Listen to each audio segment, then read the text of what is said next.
St. George, about 120 miles or so. The car's running really well. Cruises at 60, no problem.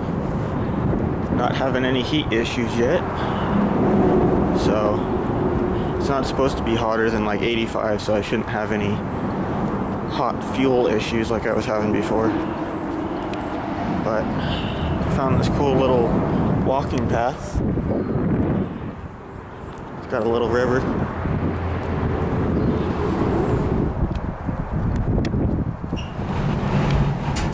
Made it to Cedar City, no problem. And then now all of a sudden we got 8,000 mile an hour winds. But I found this cool international pickup.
Ago on the highway, had a really loud pop. I thought came from the back, but made it to this park and I was wiggling the front wheels because it was braking to the right really bad, and the strut rod on the passenger side there is coming loose. So whenever you brake, the wheel is shifting backwards because there's nothing to hold it, and it's steering the car to the right. But should be an easy fix. Just tighten up that bolt and should be good to go. Well, that's just totally skookum. It's not loose, it's gone. And I have no idea what size bolt that is. Really hope there's a Lowe's here. Well, I guess it's time for redneck solid mounts. Just going to get a whole bunch of fat washers and a big nut, and we'll crank down on it. I gotta figure something out to hopefully keep that from moving too much while I find the nearest hardware store. Alright, while I'm here, I'm gonna check the oil again. Got a ratchet strap holding my front end together. So I'm gonna go to Lowe's. It's supposed to be like 3 miles away, but it's a lot better now. It's not flexing as much. So that should hold me. I made it like 10 miles on the highway with it like that. So it should be okay. This thing apparently is spraying oil out the dipstick tube pretty bad. It's all oily right here. But it's not puking that much. It's only taking like half a quart. So top that off. Then go find a hardware store. Alrighty, so I made it to Idaho Falls. Made it to the hotel. Yesterday, as you saw, the front end of the car was falling apart. I guess all the potholes and all that going through Utah knocked the front end loose. So the whole nut, washer, and bushing fell off somewhere on the highway. So I ended up ratchet strapping it like you saw, and I made it to 4 different stores before I found a Cal Ranch that had 9/16 fine thread nuts. It's a really weird size, but I picked up every single one they had. I think they had 2 or 3, and they're Nylox. I think they're cheese grade, just crappy nuts, because they were out of grade 8. But it's all together. I got a stack of washers on there to space it out, because there's no bushing anymore. So it's holding together. Drives a lot better now. It doesn't swerve to the right when you brake, because before that bushing was gone, so the front wheel was just careening this way when you'd hit the brakes, because the wheel would stop but the car wouldn't, because it wasn't attached. So I got that all fixed. So we're going to see if this hoopty will fire up. This thing's been starting really easy every morning. Got choke.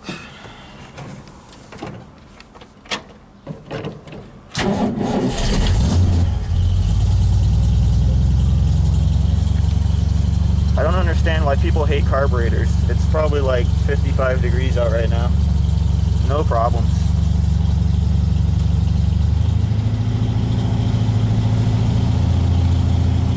She's been running good. 40 pounds of oil pressure on the highway, warmed up. This is the water inlet temperature. This is in the thermostat housing. It's been staying around 230. In comparison, in Vegas, it was practically peaking the gauge. It was at like 260. So this thing's running really well out here in the cool weather.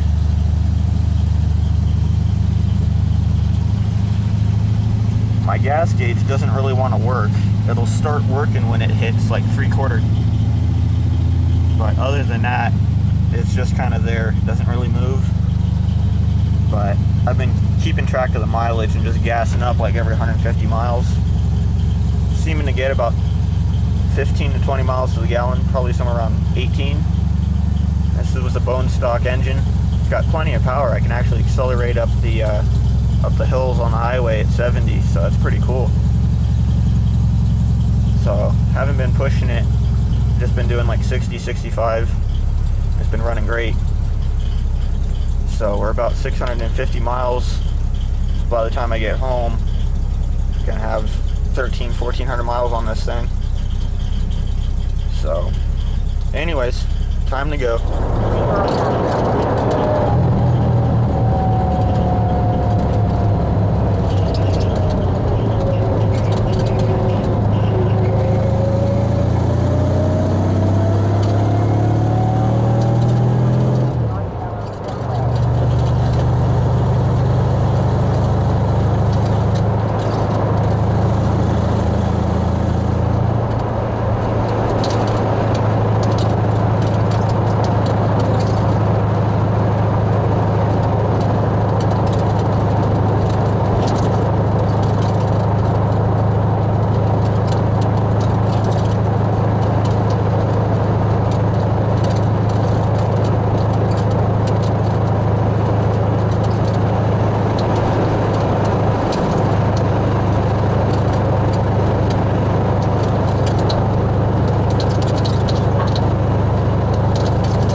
moved some weight to the front so it stopped rubbing in the back, so it's not as bad now. Just went around and did some checks, checked the oil, tightened all the lug nuts, made sure the drive shaft wasn't falling out, and I think we're good. I greased the hood pins because the hood was been squeaking all week, so I finally got around to doing that so it doesn't squeak anymore. Check that out, another 65 Mustang.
Well, just made it back. Car is still in one piece, so that's pretty cool. I don't know if I showed the fix for that thing falling apart, but I got a big stack of washers and a nylock. This other side decided to start coming loose, so I put my other nylock on there and it's still tight. So I guess this was closer to 1,500 miles. 50-year-old car that I built out of junkyard parts. So here's the parts that I ended up getting in Idaho. Got an original air cleaner. This is the early one with the rounded bits. Little element. I really like these ones. I don't really like the other ones where the whole top comes off. I think these ones look nicer. It's got the snorkel thing on it. Looks like a mouse has been living in it. Pick that up. Got the generator and the original bracketry. Got the timing cover and the water pump for it. So I got all the early specific parts off that car. Then I picked up another set of tail lights because they were there. And these lenses and all that get kind of expensive, so I figured I'd keep these as spares. So this one is cracked right here, but it's not too bad. It's still usable. It's better than nothing, in case mine get smashed out and I need them. At least got something. I think these are like 10 bucks a piece or something. They're pretty cheap, and they're nice on the back. I think the ones that are in my car are rusted out. Like this one's just barely starting to. But I think on mine the whole back of this was all partially rotted out.